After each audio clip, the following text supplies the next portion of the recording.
Quand on fait un peu de prospective sur les systèmes de systèmes, les grands systèmes, on voit un certain nombre d'idées. La première, c'est la complexité croissante.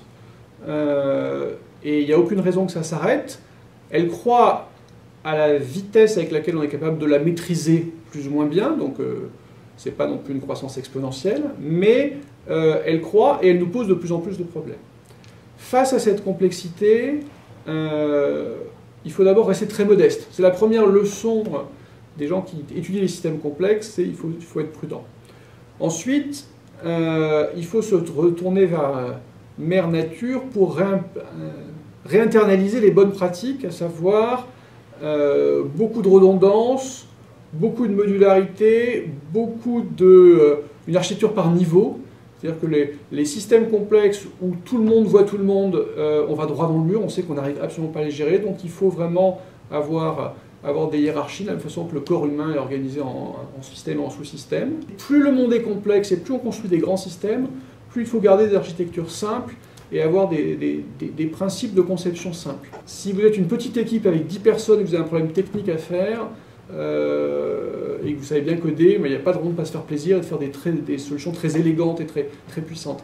Quand vous faites un grand système qui va toucher des milliers de personnes, voire des millions de clients et qui va durer des dizaines d'années, l'expérience montre que les choses trop sophistiquées ne résistent pas parce que l'environnement change trop vite. L'incorporation du client dans l'écosystème, c'est la métaphore de la plateforme qui fonctionne le mieux, c'est-à-dire que c'est quelque chose qui est très à la mode, en disant on peut faire un grand système qui soit accueillant s'il est conçu par une seule maîtrise d'ouvrage. Il faut vraiment travailler à la Google, à la Facebook, comme les grands acteurs, et faire des logiciels qui justement ont une capacité d'évolution rapide parce qu'on multiplie les nombres de gens qui peuvent intervenir. Et pour être user-friendly, finalement, il faut être developer-friendly. C'est ça, mon grand message stratégique interne, c'est-à-dire le logiciel de la box, ce qu'on a fait c'est bien, on a progressé. On n'y est pas encore parce que pour l'instant il est trop monolithique, il n'est pas assez ouvert. Donc, alors ça c'est pas quelque chose qui se fait du jour au lendemain, mais c'est un axe stratégique dans les années qui viennent. On va progressivement ouvrir tout notre écosystème logiciel parce que pour faire quelque chose qui résiste au temps et qui est accueillant pour le client, il faut vraiment faire appel au talent de tous. Ce qu'on peut retenir de l'aéronautique, c'est qu'il est possible de faire de la qualité.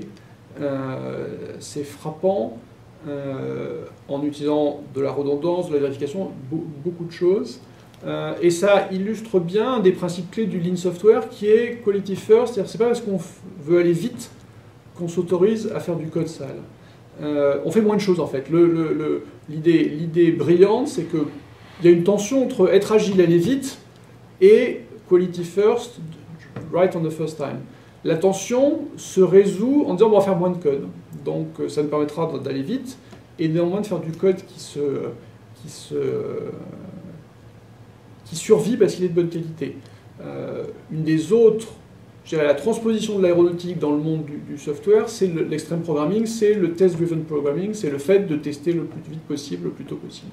Quelque chose de nouveau qu'on trouve très bien expliqué par Eric Ries. Donc je dirais, du monde aéronautique, on a envie d'aller chercher des bonnes pratiques en termes d'exigence qualité.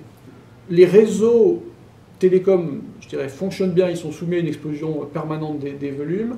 L'enjeu qu'on a, c'est plutôt de les amener jusque dans les maisons de nos clients, à l'intérieur des maisons, c'est-à-dire de transformer nos home networks en des réseaux qui sont autonomes, c'est-à-dire auto-installés, auto-réparés, etc. Ce qui est loin d'être le cas aujourd'hui. Tous ceux qui, parmi vous, ont un routeur à la maison, plusieurs Wi-Fi, un NAS, des piles DLNA, savent que c'est pas très facile à faire marcher tout ça.